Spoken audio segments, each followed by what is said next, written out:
ఇది మొదలుకొని మితి లేకుండా దానికి వృద్ధియు క్షేమమును కలుగును. యెషయా గ్రంథము 9:7.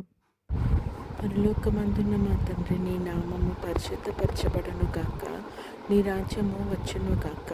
నీ చిత్తం పరలోకమందు నెరవేర్చున్నట్లు భూమి యందు నెరవేరును గాక.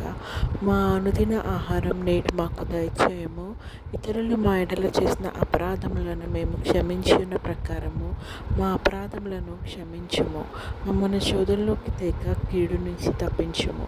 ఎందుకనగా రాజ్యము, శక్తియు, మహిమ నిరంతరం నీవై ఉన్నాయి తండ్రి. ఆమేన్. యెహోవా నిన్ను ఆశీర్వదించి నిన్ను కాపాడును గాక. యెహోవా నీకు తన సన్నిధిని ప్రకాశింపచేసి నిన్ను కరుణించును గాక. యెహోవా నీ మీద తన సన్నిధి కాంతి ఉదయింపచేసి నీకు సమాధానం కలుగజేయును గాక. ఆమేన్.